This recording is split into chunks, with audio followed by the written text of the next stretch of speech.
What's going on, guys? Bobby Betts Fights back with another breakdown. This time for UFC 290, we got Jauregi facing off against Alexander Volkanovski for the undisputed featherweight strap. Solid card all around, top to bottom. We'll go ahead and recap the previous card that we had and then go ahead and jump right into the breakdown, and we'll go through every fight starting with the early prelims all the way up through the main event. So before we get started, if you haven't already, follow your boy on socials, Twitter, betmma.tips, and YouTube. It's going to be Bobby Betts Fights. So we'll go ahead and recap the previous weekend for the Strickland versus Magomedov card. First loss in a while, 1.52 units that we lost on the night, which is the equivalent of about $75.88. I'll go ahead and run through it. Blagoy Ivanov was the only pick that I really regretted, and that was what kicked off the card against Romanov. Was really worried about him being so hesitant on the feet that he didn't really throw at all, and that's exactly what happened. Romanov was able to outpoint him on the feet, more volume, kicking to all levels. Blagoy Ivanov couldn't really get off any offense, and honestly, he looked just as tired as Romanov did going into the third round. So bad look there.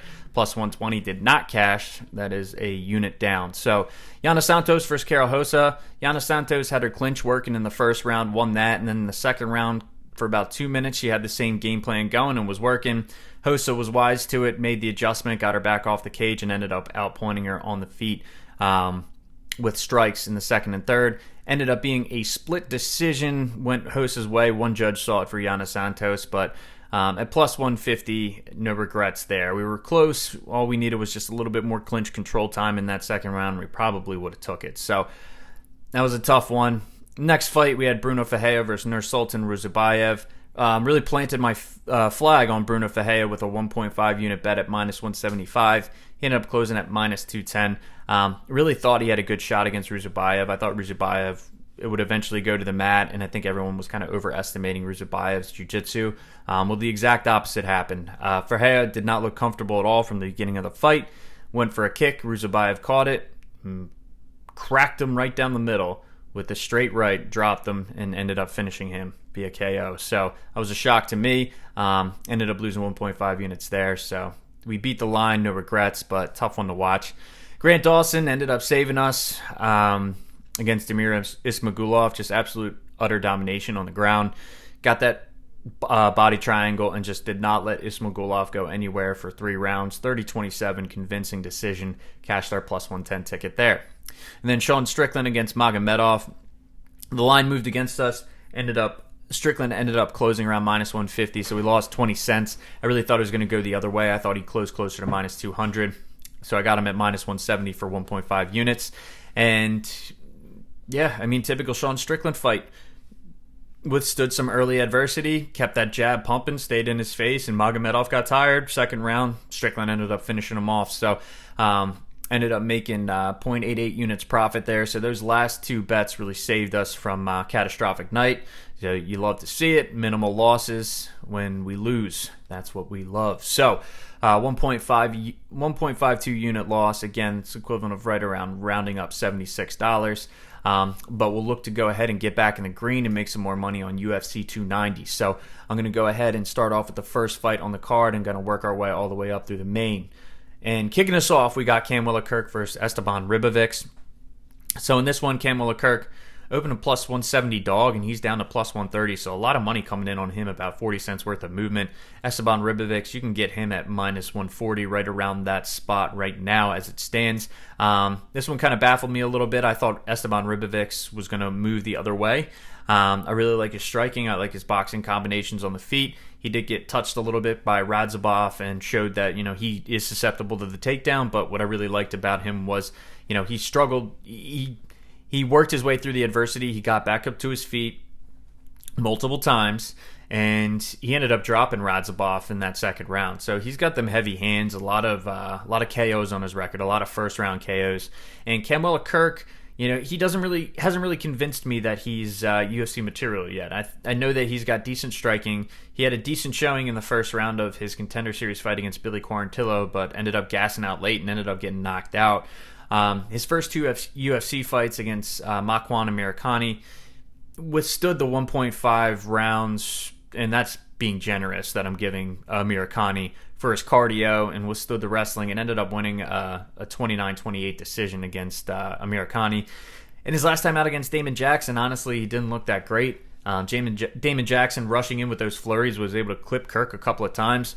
Kirk did get his own offense off every once in a while, but to be honest with you, Damon Jackson rushed in, ended up hurting him a few times, it looked like, with some of those flurries, and then in the second round was able to get it down to the ground and ended up finishing Kirk off via submission, which is what Damon Jackson is known to do.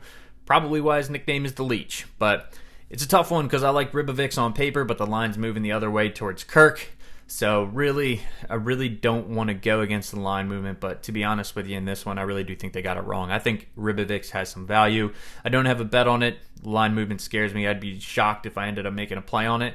We'll see come Saturday. If you follow me on Twitter, I post all my plays before the card, so if there is something unusual that happens on Saturday with the line, I might go one way or another, but as it stands right now, we're going to go with Esteban Ribovics as the pick. I really do think he's going to be able to touch Camwella Kirk up on the feet, maybe even get a finish. I just think those boxing combinations are really good, and I think Kirk's got decent footwork, decent defensively on the feet, but doesn't throw a ton of volume, and I do think Ribovics can catch him, so going with Ribovics there is my pick. So moving on to another interesting fight, which is Shannon Ross versus Jesus Aguilar. So another one with weird line movement. Aguilar open to minus 200, and I should say, when I say open, I mean on Sunday, as of Sunday, minus 200. Ross was plus 170. Ross is down to plus 120, and Aguilar, you can get him at minus 140. So it is some interesting movement. Again, that's like 50 cents in Ross's favor. Much like the Kirk fight, I'm surprised by it. I really think Jesus Aguilar has a decent shot in this fight just with his relentless wrestling and pace. He throws big hooks to close distance. He's kind of wild, and Shannon Ross has a very difficult time with guys who are wild in the past. Look at Vinicio Salvador in his Contender Series fight. Look at Clydeson Rodriguez. Now, Jesus Aguilar isn't cut from the same cloth as those guys because those guys are going to be, a very offensive strikers, and they're going to be looking to take your head off, where Aguilar really throws big bombs, but he's using it to close the distance and wrestle. As far as Shannon Ross, it's tough. 2 knockouts. He's got knocked out in back-to-back performances, and then his takedown defense, it's not the greatest, but I wouldn't say it's bad.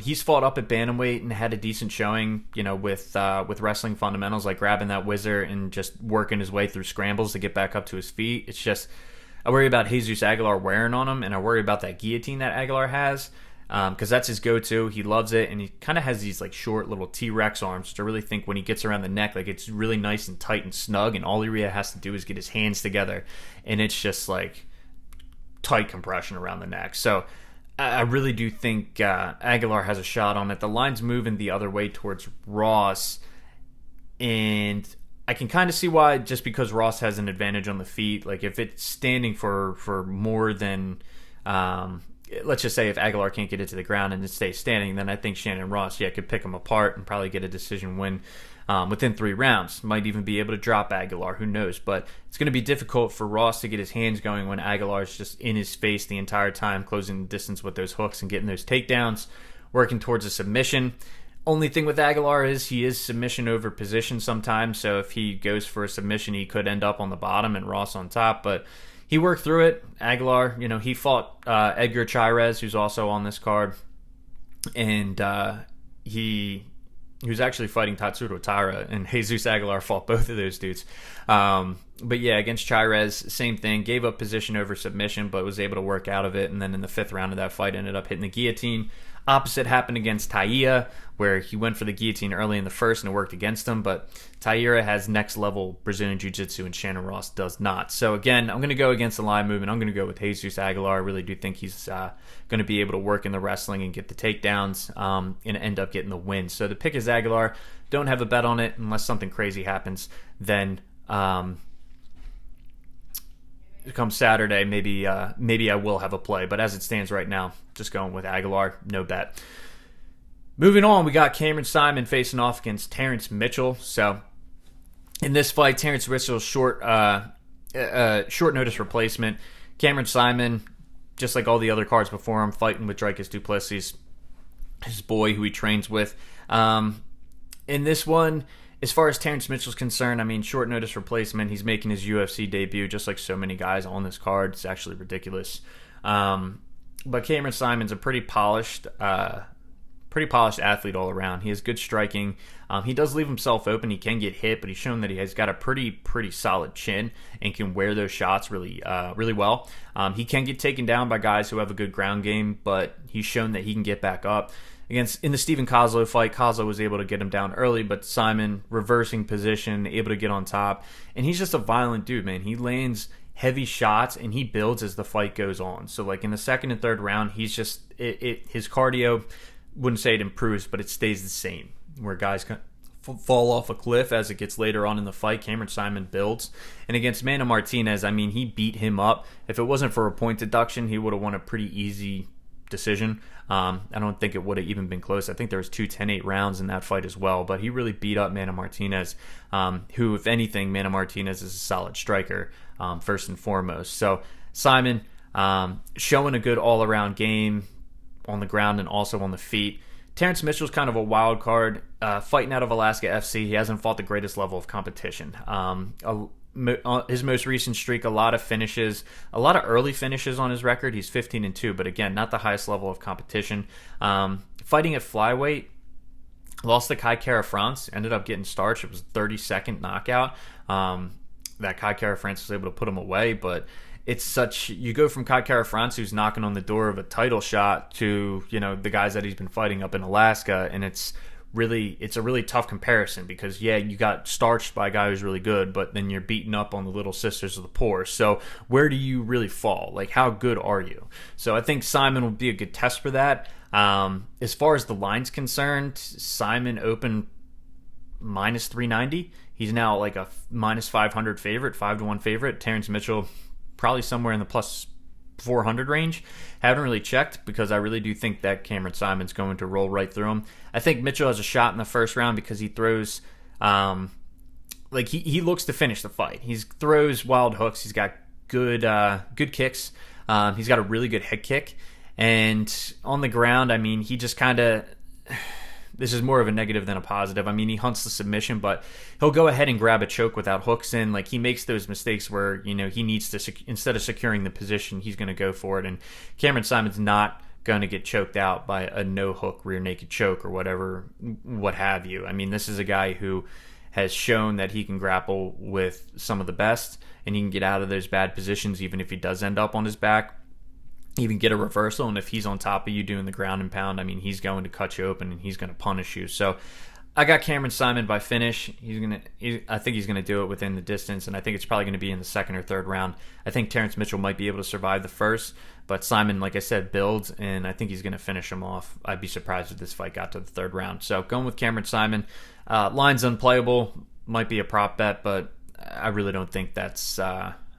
I really don't think you can bet it at minus 500. I mean, it's just a ridiculous line, much like a lot of the lines on this card. So moving on, we got Vitor Petrino versus Marcin Prachnio. So Petrino opened minus 295 on Sunday. He's now at minus 285, so I guess a little bit of money coming in on Prachnio. But in this fight, you got Vitor Petrino, good showing against Anton Turkalj last time out.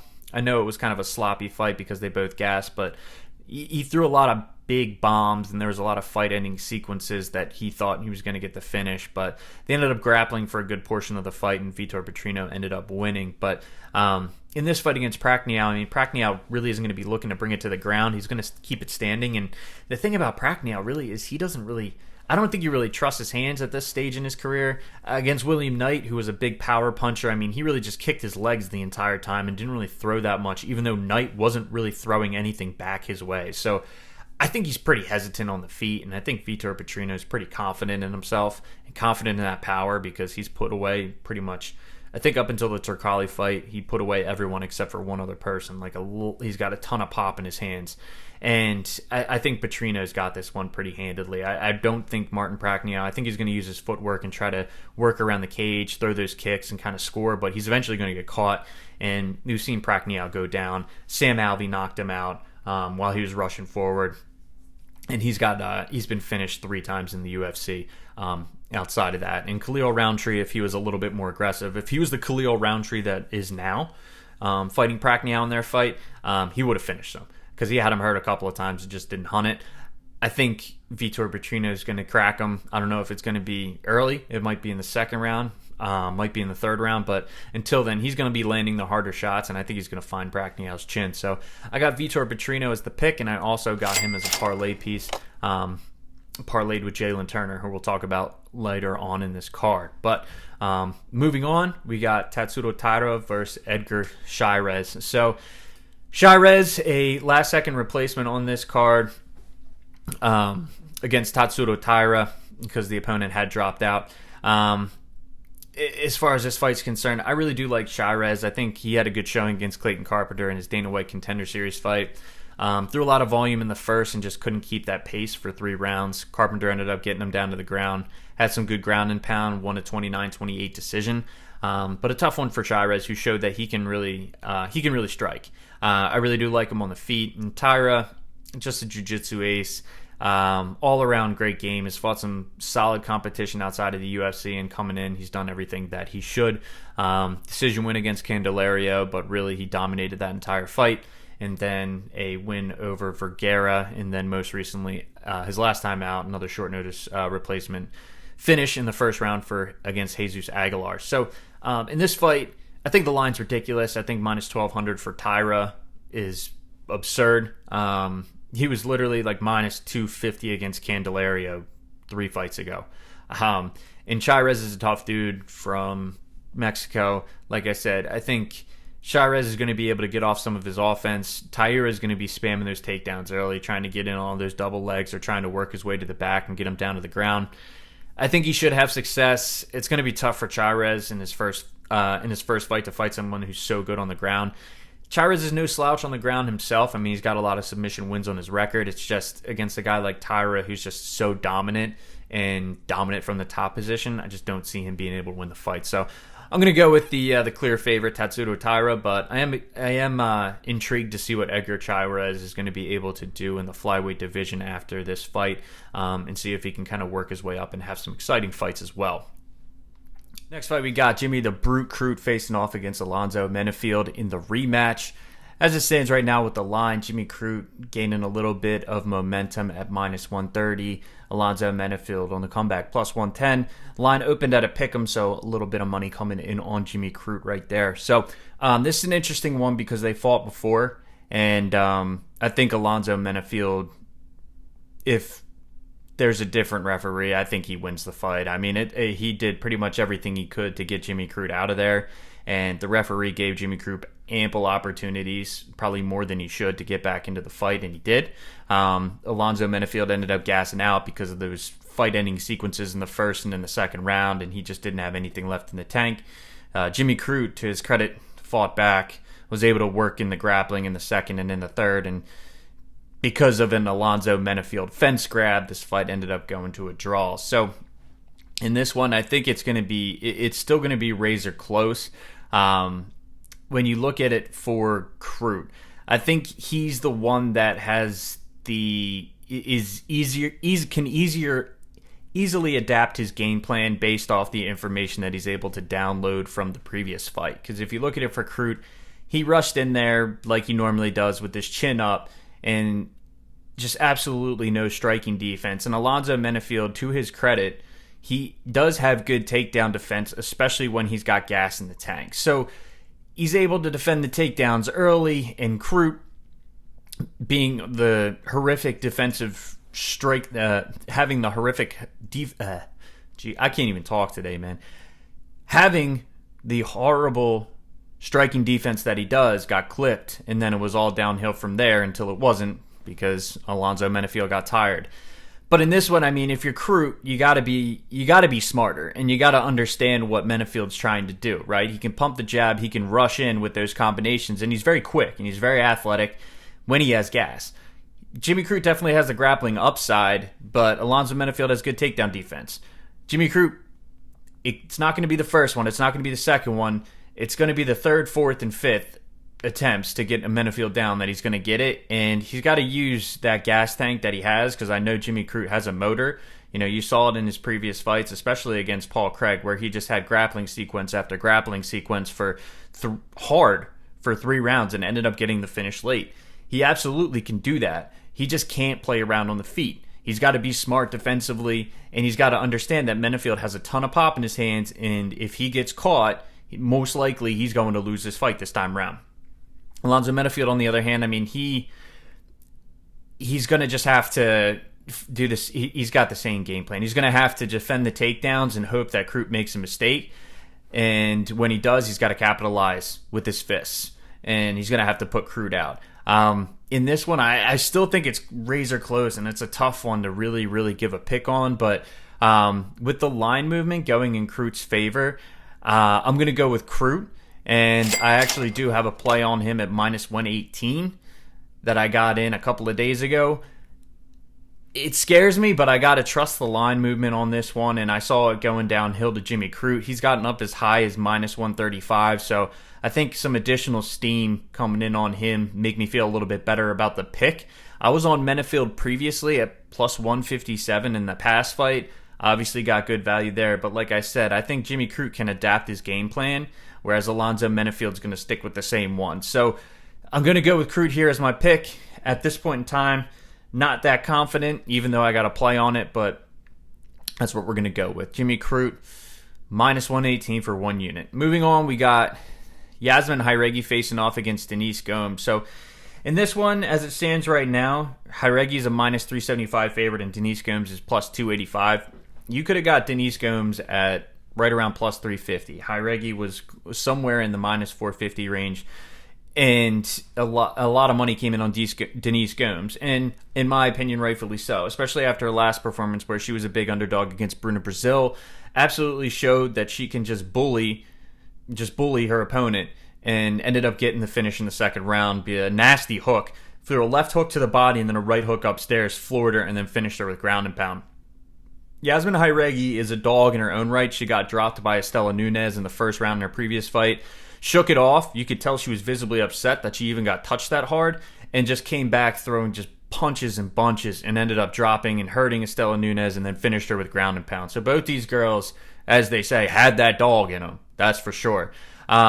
I got to give Jauregi the edge here. I'm staying away from a play on it. If you're playing Denise Gomes as an underdog, I think it's dog or pass, and I think that's a solid play depending on what line you got. If you got her at 3-1 as an underdog, I think it's a solid play. Anything under that, it's getting into murky waters. But I do favor Jauregi just because she isn't going to get bullied. She's not going to get backed up like Bruna Brazil. Bruna Brazil wants space to strike, right? She's a Muay Thai striker. She wants to let off those kicks, and she needs space. Well, Denise Gomes didn't give her any space. Well, Yasmin Jauregi, she can strike off the back foot, and she's not going to give up that ground. She's just going to meet you head-to-head, and if they go into the clinch, I think Jauregi can hold her own, and I think she can get it back out into the center of the ring, and then she can push Denise Gomes back with her combinations. Like, I don't think Denise Gomes is just going to be able to march forward like she normally does.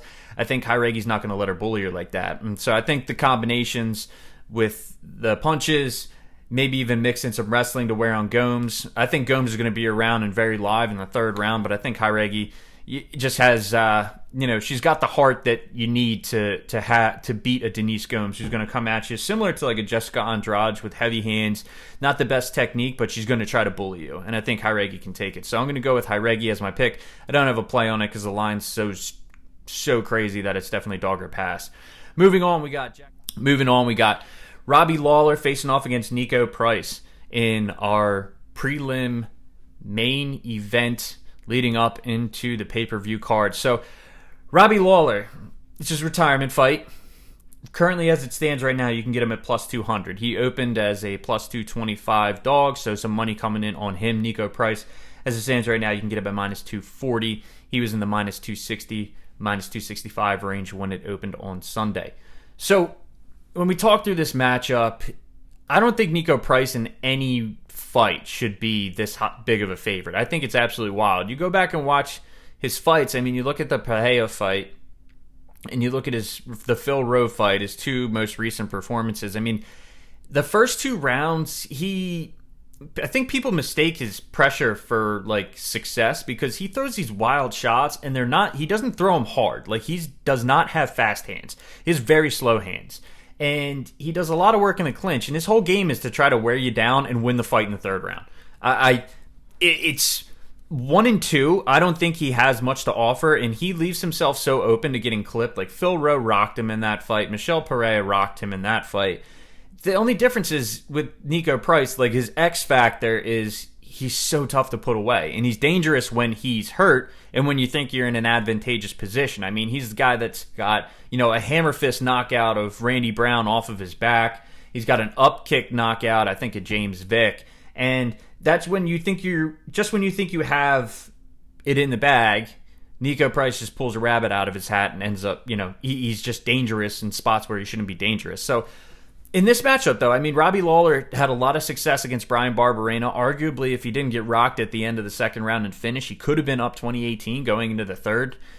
He had a lot of success digging to the body and ripping to the head. And if Barberena and Nico Price have anything in common, it's that they move forward and they don't have the best striking defense. Except in this case, Nico Price is not the striker that Brian Barberena is. Just absolutely not. I think Brian Barberena's levels above Nico Price. The only thing I worry about in this fight for Robbie Lawler is the third round. I think Nico Price can grind on him and wear on him, and at 42 years old, Robbie's gas tank might not be what it is, and Nico Price is just going to be coming with a flurry, especially if he knows he's down rounds to try to finish it, just like he did against Phil Rowe. And he has a lot of success in that third round. So it's going to get hairy late, but I do like Robbie Lawler, especially at this price.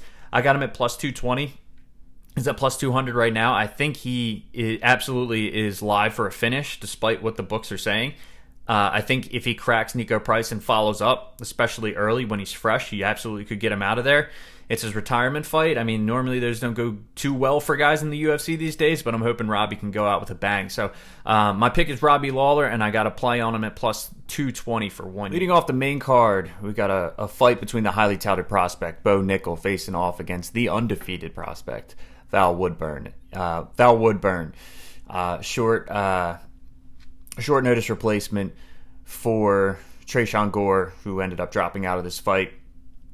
Gore was also a huge underdog. He's around plus 800. Val Woodburn, making his UFC debut, he's even more of an underdog, sitting right around plus 1,300 as it stands. Bo Nickel at minus 2,800.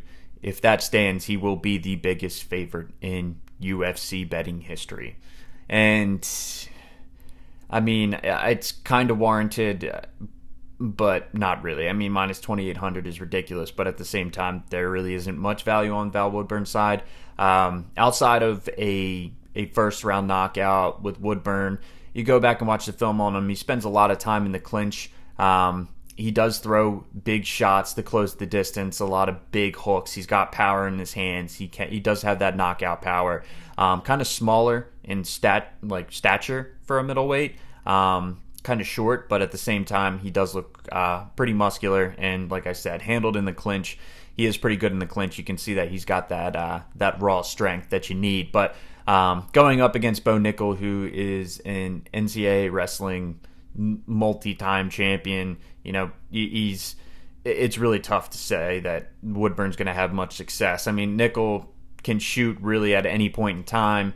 And if he gets the hips and he gets Woodburn on his back, which he can, or presses him up against the cage, he's going to yank him off the cage, get him on his back, and then it's just going to be lights out. It's going to be, ground and pound, and then probably a submission finish. So, I mean, as far as a pick, I'm rooting for Val Woodburn, man. I really am. If he cleans Bo Nickel's clock, that would be... I love an underdog story. I really do. So I'm rooting for him. But as far as my pick's concerned, I'm going to go with Bo Nickel. I mean, they're not going to feed him anyone that he can't handle at this point. They really got to build him up. So going with Bo Nickel, no bet because minus 2,800 is absurd. Moving on, we got Jalen Hooker versus Jalen Hooker, man. I need more coffee. That is brutal. Jalen Turner facing off against Dan Hooker. All right, in a lightweight bout. So in this fight, I mean, Jalen Turner, he's kind of an anomaly at lightweight, right? He's 6'3", still makes 155. I don't think he's missed weight yet, but 6'3", he's just got this incredibly long reach, 77 inches. He's really tough to figure out. Honestly, I mean, he's got a lot of pop in his hands. He's got good stand-up. He's got a sneaky submission game, too. I mean, against Brad Riddell, just kind of waited and timed Riddell to come in, try to chop a low kick, and landed a nice straight right to the jaw. Kind of rocked Riddell and forced him into a panic shot, which Turner just grabbed the neck and ended up mounting him for the guillotine finish, which was a very beautiful finish in the first round, very early in that fight. I mean, with Turner, he's just been running through anyone that's from Australia or New Zealand. I think he's 4-0 against those dudes, and he's facing off against another one in Dan Hooker. So we'll see if he's going to continue that tear or not. But Dan Hooker, a tough string of losses against some tough opponents. I mean, you kind of, against Islam Makhachev, you don't really fault him. He took that fight. I mean, that was a tough one. He went down in weight to fight Arnold Allen, and was just, the weight cut, I think, was too much for him, and he just got outclassed by a guy who was much faster on the feet than him and Arnold Allen. So in this one, it's I don't see it going to the mat. I don't think Hooker has the wrestling of a Mateusz Gamrot to bring it to the mat and really grind on Turner that way. I think it's going to stay standing. Hooker's primarily a kickboxer as it is, and Turner is more of a guy who will take the fight wherever you want to take it. He's not going to force anything. He's more than happy to stay on his feet, and if it goes to the ground, he's more than happy to grapple. So in this one, I think Turner, he's a little bit more faster, little more athletic. You factor in the reach advantage, and the fact that Hooker's kind of been in some wars. He really's got a lot of tread on those tires. With the Felder fight, the Poirier fight, you don't know really, and even Arnold Allen gave him a pretty solid beating for the round that fight lasted. So you really don't know really where he stands. Claudio Puelles didn't do much to really uncover where he stands right now in his career, because he's just a poor man's Ryan Hall. A bunch of Imanari rolls, barely any striking. What a horrible fight. Don't even watch that fight. But in this fight, I got to go with Jalen Turner. I really do like his length. I like his athleticism, and I like his striking. Got good pop in his hands. Wouldn't be surprised if he caught Hooker. He's definitely live for a finish, and definitely live to win a decision if it goes the distance. So I'm going to go with Jalen Turner. As far as the line's concerned, Turner's moving up. He's right around minus 250 on Sundays, at minus 285 right now. Hooker, if you like him, you can get him around plus 260 at this point. But I'm going with Jalen Turner, and he's also the second part of the parlay that I have with Vitor Petrino. So parlay those two with those odds right around minus 111 for the parlay. Got one unit on that. Moving on, we got Robert Whittaker facing off against Dricus du Plessis. Another interesting fight, clash of styles. Robert Whittaker, technical on the feet. Nice 1-2. He hides that right head kick so well. Good takedown defense, just very well rounded. You really, as far as his defense too, I mean, his footwork, it's really tough to hit him. And he's anyone who's not named Israel Adesanya, Robert Whittaker has been able to handle easily. Dricus du Plessis, on the other hand, just kind of a slobber knocker, make it ugly type fighter. I mean, he doesn't do anything orthodox. He's very unorthodox, which makes him effective. He's got sneakily very good cardio, and people, they see him fighting with his mouth open, and they go, this guy's gassed out. But no, that's not the case. I mean, he wears down dudes, and he kind of lulls them into this weird fight where they've exhausted themselves trying to finish him because they think he's hurt, and he just, he's not as hurt as you think he is. And he gets back up and he's still fighting, and you're like, why is this guy still here? And then all of a sudden he's beating on you. You're at, your power bar is below 50%, and his is still going. So it's like this weird Dricus needs to get beat a little bit to kind of have the advantage. And it happened in the Till fight, and it happened in the Brunson fight where, it just ended up where in the later rounds in that second and third, Dricus has more in the tank than they do, and he's just, able to take over and get the finish. So against Whittaker, that's going to be tough. I think Whittaker's a little bit, he's more smart than, a Darren Till or a Derek Brunson. I think he's not going to rush a finish. If he touches Dricus, he's more than happy to just play the point game. He could easily win a decision 30-27. Dricus is going to have to make this incredibly ugly. He's going to have to get in the clinch where, Robert Whittaker is still dangerous in that clinch. He's going to have to get in there, though, really get on the inside and really try to lay it on Whittaker and wear him down, and just hoping that second and third round that, he's the fresher guy and he's able to land on him, because if he just stays on the outside and lets Whittaker just touch him, it's going to be an easy 30-27. So in this fight, I'm going to go with Robert Whittaker. As far as the line's concerned, Whittaker's at a minus 410 right now. Dricus is at plus 310. There really hasn't been much movement on that. Dricus got down to plus 300, but now he's back at the plus 310. At those odds, I can't bet it. It's dog or pass, and I like the favorite in that one. I'm going with Robert Whittaker. Moving on, we got Brandon Moreno facing off against Alexander Pantoja for the flyweight strap. So In this one, Pantoja's 2-0 against Moreno in their previous fights and finished both of them. Last one was in 2018, so obviously there's been some time between those fights for both men to grow, and they've both gotten better. It's going to be an incredibly high-level fight for flyweight. These two guys, it's going to be a very good fight. Alexander Pantoja, I'd say I would give him the advantage early in the stand-up. I think he's got the crisper shots. I think Moreno moves well. He's kind of unorthodox with his movements. He does a lot of head movement. Like, you'll see him kind of like cover up, and he's doing this. And Pantoja in their last fight, when Moreno was kind of doing that and trying to get into this flow state, was able to catch him a couple of times, when he's doing that awkward head movement. Brandon Moreno, though, he's just a cardio machine. He's been 5 rounds, which is something Pantoja hasn't been. He hasn't been the distance in one of those 5-round wars, and Moreno's been doing that pretty consistently with these Figueiredo fights. He finished the fight against Figueiredo, and then finished the fight against Kai Kara-France. But those 2 fights with Figueiredo that went the distance, he's got that experience, and that he's going to be around in the later rounds, and he's going to be fresh, and he's going to keep coming. So, what it boils down to, I think Pantoja can have success on the feet early, and also with his wrestling and jiu-jitsu early. What I feel is going to happen, though, is I'm not really convinced with Pantoja's gas tank. I've seen him slow down, especially towards the end of the Royval fight, where Royval was just throwing a ridiculous pace on him. I really do think if the pace is that high, he is going to break. He's going to slow down. His volume's not going to be there, and he's not going to have the pop on his shots. Wrestling's going to gas you, too. So really, what it boils down to is those later rounds. I think Pantoja can win the first. He can definitely win the second. But when it boils down to it, I think Brandon Moreno is going to be able to take over in the 3rd, 4th, and 5th. And if he doesn't get a late finish, he's going to end up winning by decision. So pick is going to be Brandon Moreno. As it stands right now, he's at minus 205. I got a bet in on him at minus 180 earlier in the week, so the line's moving in our favor, so we'd love to see that for one. And that's going to bring us to our featherweight title bout, our main event of the evening, which is going to be Alexander Volkanovski facing off against Yair Rodriguez, which is going to be another great fight on this card. When you look at it, man, I mean, Alexander Volkanovski's a featherweight GOAT, right? Those wars that he had with Max Holloway, beat him 3 times. Last time, very convincingly, kind of solidified himself as the featherweight GOAT. Not too many people can beat Max Holloway. I mean, Max Holloway, outside of, it's the same thing with Robert Whittaker, really. It's the same setup. It's like anyone outside of the name, anyone who's not named Alexander Volkanovski, Max Holloway handles with ease. But Volk has his number, and yeah, Volk at this point, I mean, like, he's fought everyone. He went up to lightweight and fought Islam Makhachev, right? The unbeatable Islam Makhachev, and took him the distance and looked very good in that fight, even though he lost. An incredible performance, especially up a weight class. This guy's incredible. On the feet, he's deceptively long for his size.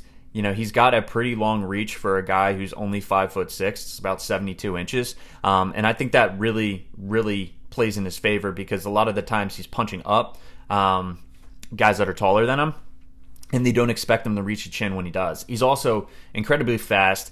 He's got very good awareness in the pocket. He picks up on things when you're throwing, so if you keep throwing the same thing, he's going to pick up on it, and he's got like 4 or 5 different ways to counter it. So, he's a very cerebral fighter. We know that he can wrestle. We know that he can grapple, because that was tested to the nth degree against the best grappler in MMA right now, Islam Makhachev, and he stood up to the test. So, I mean, it's really tough to look at Alexander Volkanovski and find any weaknesses in his game that you can exploit, right? I mean, the Brian Ortega fight, you go back and watch that. I mean, outside of the guillotine, that was extremely deep. Outside of the triangle choke, I mean, it was pretty much all Volkanovski, that fight.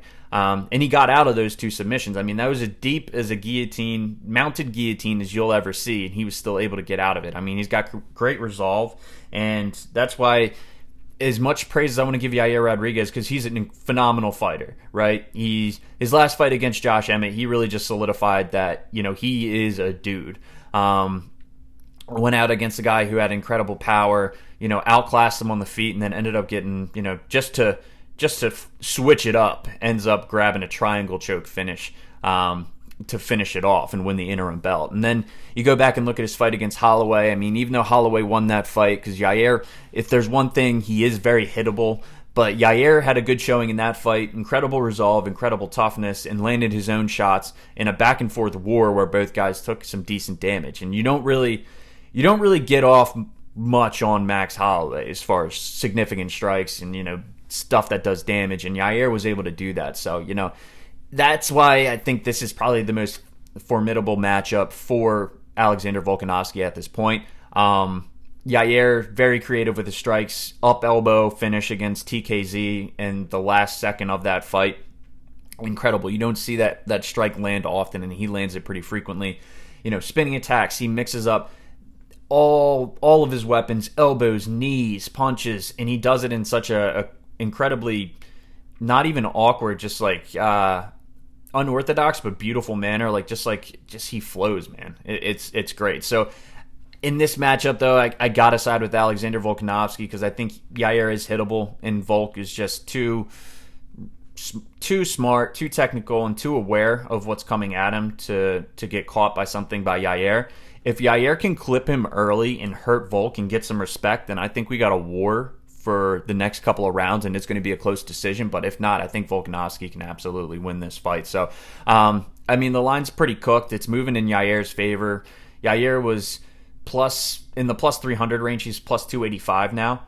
So the line's moving considerably towards him, and I don't knock anyone taking a flyer on him. Volkanovski can be had right around minus 3.